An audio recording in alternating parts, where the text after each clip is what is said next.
Hello, everybody. Welcome back to the show. I appreciate you joining me today. Today's video is going to be a little bit different. I noticed three trends in a lot of content and articles that saw this week around employee confidence, skill-based hiring, and kind of Gen Z's workplace disengagement.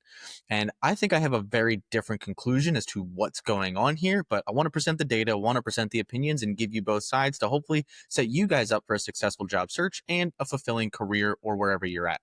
So without further ado, let's dive in. So there was a article that was published saying that employee confidence hit new lows. When you're looking at sources like Glassdoor, it has a lowest confidence index that it has had in years. There's a lot more layoff mentions on a lot of social media and content. That's up roughly 4.2% year over year. Recession mentions are also up 16% month over month. And then you had a lot of data come out around JP Morgan estimating a 60% chance, Moody's predicting a 60% chance, and Goldman Sachs predicting a 35% chance, all at a recession. And that this is all leading to a level of employee confidence and them not feeling like there's a place to go or that loyalty is worth it and these sorts of things. And the industries that have most been impacted are, shocker, if you watched my last week video, aerospace and defense, government, and nonprofits. And what do all those have in common? They are highly subsidized by the government. And so with the government layoffs and government spending kind of decreasing in a variety of ways and these sorts of things that are happening, of course they're going to be the ones that are largest hit. They are the reason we're at a net negative job creation scenario for 2025 is the government layoffs. As we talked about last week, there's been roughly 750,000 layoffs and about almost 500,000 job creation, but 275,000 of those layoffs are the government. So it's the private sector is growing, but anything really heavily related to the government itself is not doing well. And so there's a level of misleading in this data that's impacting employee confidence. And I think that people really need to get past the headlines. That's not to discount the fact that layoffs are occurring or that we are on an economic roller coaster from the recession standpoint, right? So it's not to discount that, but people, I think, really need to focus on themselves when it comes to the career. And before I go too deep on all of this, in my opinion, I want to round out all three articles and topics and themes that I was kind of seeing. And then I think I can paint a cohesive picture as to what I think is really happening here. So the other one was around skill-based hiring is surpassing traditional degrees. And this one I thought was interesting. And this is something that I've been waiting to happen, that I think we all have been waiting to happen. But really what this stems from is the fact that my generation, millennials and Gen Zs, have been told that you go to college, you get your degree, you do well in school, you go to a quality school, then life just works out. That's never been the case. Even if you go pre-degree, it was never, if you do the right thing, life works out, right? Like it is a series of decisions. It's a lot like working out, where the concept of progressive overload is what leads to success, right? It's the continuation of pushing yourself. Now, what's happening now is AI is disrupting all of this. AI is allowing people to develop skills at a rate and also augment themselves at a rate that was unprecedented. So you can have somebody who is maybe fresh out of school, couple years of experience, but knows how to use AI to make them seem like they have 10 years of experience. And so this is really, really making the AI skills themselves very valuable, but also realizing that at this point, the education system is just so far lagging behind in its education of what it's doing in non-career essential paths. So by career essential or degree essential careers, I'm meaning things like law and doctors and engineering and things like that. Right. So where it's like you kind of need a foundational education. Otherwise, you probably can't even begin to use AI to help you with it, but you at least need some foundational knowledge. So kind of some data behind what's happening here is AI roles themselves are up 21% since 2018. And then the degree requirements for AI roles or roles wanting AI skills is down 15%. So it's almost like AI is becoming a slight substitute in job requirements from a skills standpoint than a degree. And then when you look at wage premiums, so here's something interesting, right? Again, we were told and sold that you go to college, you get your degree, and therefore you will make more money over your life, etc. Well, already with ChatGPT going on its 2.5, maybe 3 year public release, AI skills come at an average wage premium of about 23%. From a degree perspective, there's only one level of degree that surpasses that, which is PhD. So if you are getting an associate's or a bachelor's or a master's, your wage premium is lower than simply having AI skills and a portfolio to show as such. And that leads into the fact that demonstrating a portfolio is actually becoming a lot more required as well. So, a lot of tech related industry job filters and roles are looking for keywords and project outcomes and project portfolio hostings on like GitHub and Adobe and these sorts of things. And as well as certifications for the first time are overtaking demands than actual degrees as well in job postings. So, and this doesn't even have to be your traditional certifications like from a vendor, but things like Coursera, Udemy, Google, AWS, etc. And so it's the demand is increasing for these and finally surpassing the requirements of a degree. And this is just throwing everybody for a loop. And I think that this is what's, again, contributing to sort of that lack of confidence and lack of employee loyalty because they feel like they've been sold a lie. And then we can parlay that into the overall Gen Z disengagement from the workplace, right? So, and this does feed into millennials a little bit. So, young millennials and Gen Zers have a year over year 5% reduction in engagement, according to another kind of article and study that was done. And older millennials are at about 7%. It's also predicted and assumed that almost 50% of people are actively job hunting but not moving, and roughly 30% are disengaged, whether passive or passively disengaged, meaning they just don't care. And then you have 17% who are actively disengaged, which is the whole quiet quitting theme. And Gallup did a kind of study and analysis and estimated that globally, due to kind of this disengagement, it's cost the globe roughly $8.8 trillion. And this is just, it's really continued or occurred because there's a lot of quote unquote bad leadership and broken promises and return to office policies and layoffs and saying that we're people first, but then laying off and so on and so forth. And it just feels like there's this giant, almost kind of conspiracy theory uh, from the top that is taking or putting employees on a loop and really telling them, hey, this is what you need to do in order to achieve. And then now we're in a state where now we're being told something different. And so it's like, what do we believe? Is loyalty worth it? Should I be listening? Should I not? And so it just creates this giant circle of uncertainty. And so I found it interesting that each of these three things related. I think they're a lot more related than people want to admit. And that's what I want the core of this video to focus on. But I wanted to present all of that. So, what I really think is actually happening here is that we are in an age of adaptability. And this is the buzzword that everybody says: be adaptable, learn new skills, be flexible.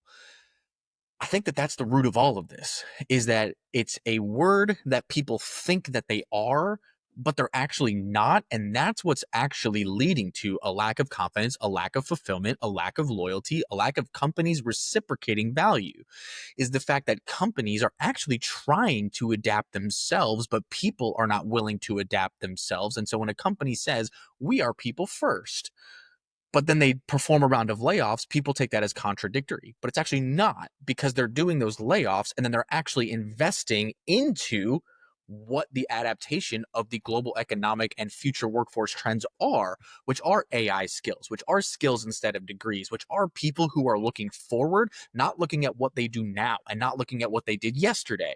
So they are people first and they are investing in their people, but people take that as, well, if you must be people first, then you must be about all people first. And it's not. That's not what a company's objective is. A company's objective is to make revenue, move forward, prevent forward or present forward progress, do it at maximum efficiency, lowest cost, and highest output, and the best outcome for the consumer. That is what people first means. And so you as an employee, if you claim yourself to be adaptable and then a company is forcing you to adapt and that makes you back off in loyalty and back off in confidence, that's you not, literally not being adaptable. That's not the company's fault. And so I think that, again, when we go back to kind of the education trend of the skill-based hiring, that this is the root of that, is that there were people who are sold on this degree lie, and some people saw through it. Most people did not. But now that the trend is shifting away from degrees and into skills and AI augmentation, the people with degrees are not being adaptable. They're saying, I got my degree. Why aren't you accepting it? Well, because your degree is invalid and lagging behind, right? Just because you made a bad decision and now are not willing to adapt from it, that's not the company or the economy or anybody's fault other than your own. our responsibility is to adapt. It is to pivot, right? I'll take my own story. I come from a tech background that is my primary role, and I decided to take 2 years off out of the industry. I did that at a time where the cloud revolutionized the entire IT sector and industry. And when I came back at a 50% pay cut, a demoted job title, and could barely get a job anywhere, right? I had to adapt myself because I was sold on the idea and the vision that, hey, you master a particular technology stack, become the subject matter expert, and you'll be carried on your IT career on that stack alone for the rest of your life, as long as it's a prominent stack. And guess what? I chose the Microsoft stack in particular. And they're still around, but guess what rules the Microsoft stack now? It's not on-prem infrastructure. It's not physical servers. It's cloud. It's Azure. It's Azure services, platform as a service, infrastructure as a service, infrastructure as code, DevOps, etc. Right? If I didn't adapt to that trend, I would be a dinosaur by now. And this was just 5 years ago, 6 years ago that I made this decision and went through this. And so I think it's just an irony circle of people are blaming others for them claiming and perceiving themselves to be adaptable and learn new things. And in all reality, it's the companies and the economy and the globe adapting and individuals not really wanting to. And the other big thing that was claimed in this article was that it's actually a lack of leadership, because it's leadership having false promises and, again, claiming to be people first and not actually adhering to that because they're performing layoffs or getting rid of people or whatever it might be. But in all reality, they're doing that to free up capital. And again, they are people first because they are reinvesting in their company and in their top performers. And technology is what's displacing some of the workforce. And again, there's a reason we are going to a skills-based economy and a skills-based job roles versus degrees, is because I actually think that a lot of employers are coming at this from two different angles. One angle is they're realizing that the education system is behind skill development, that when most people come in with a degree, they actually don't quite have the skills they need for on the job, because it takes a lot longer for the giant boat of the education system to steer into where things are at. But the other one is ironically, I think, a people first motivation, that if degrees and traditional education was the only path for you to succeed, then if you're somebody who right now is a frontlines person in manufacturing, and all of a sudden job demand is shifting into managing and programming robots that are taking over the manufacturing facility, you would have to take 4 years of education to do that. Well, an employer can't wait 4 years for the workforce to pivot. They need you to pivot in 6 months. They need you to pivot in 90 days, in a year. And how do you do that? Education that is not traditional. It's going to be certifications. It's going to be boot camps. It's going to be apprenticeships. It's going to be micro credentials and micro certifications, right? These are achieved much faster than having to go through the traditional education system. So ironically, I actually think that that is a level of companies being people first, is reducing the degree requirements, increasing the value of skills and AI related augmentation to their workforce in order to fulfill their responsibilities. And people are just perceiving this the wrong way. They feel like, again, they've been sold a lie, which you kind of have, but that doesn't mean that it is not your responsibility to adapt to the fact that you were sold a lie and you happen to buy into it. I'm going to flip this to the other side of the equation as well, which is the big thing that is coming out of this is employee loyalty worth it? Should I be loyalty to this company and invest in them? I have always preached since the very beginning of my career that company loyalty doesn't get you anywhere. Achievement and value and impact does. Just because you've been somewhere 10 years doesn't mean that you deserve anything. It's, did you drive 10 years of growth? Did you uplift multiple people in your company outside yourself for those 10 years? It is all about value and impact. That is what it is. So ironically, you gain loyalty or fulfill loyalty and have confidence in the marketplace by being selfish. Invest in yourself. Care about yourself. Look at the market and go, where do I need to go? What skills do I need to learn in order to be marketable, have roles available to me, be able to dictate my future? Ignore the company. Like, this isn't to say that, you don't want, if you're someone who's very passionate about believing in the company that you work for, great.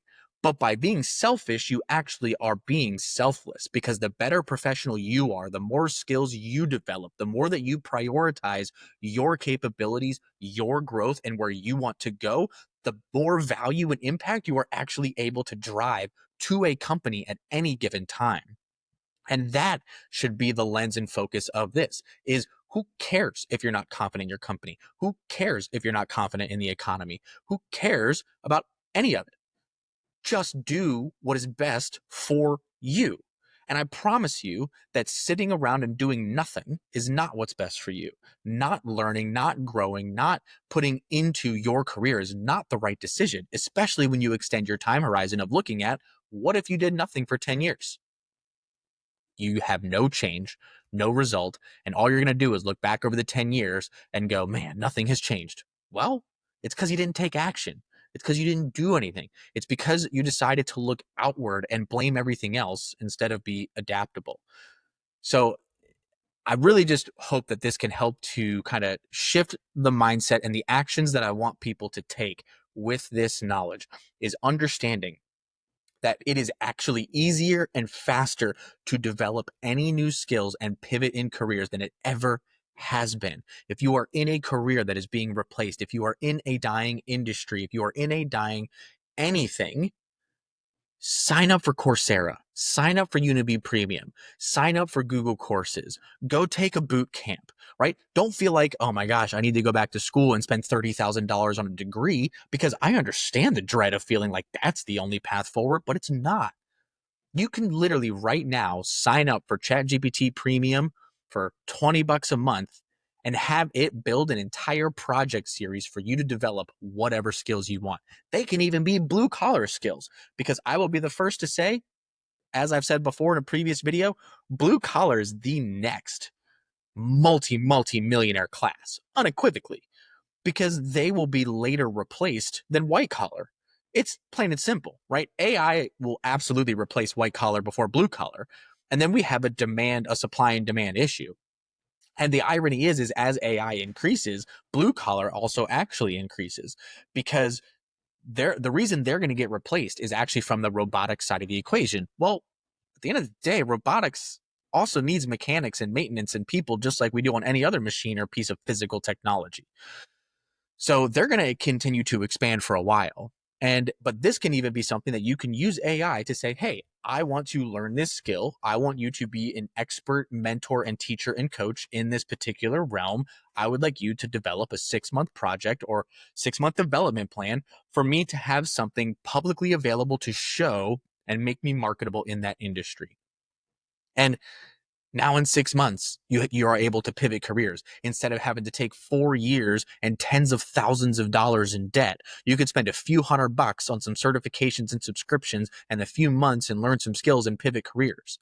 Does that mean you might have a pay cut temporarily? Yeah. But would you rather have a pay cut for a year or two than be out of work permanently in 1 to 2 years? That's the choice that people have to make, right?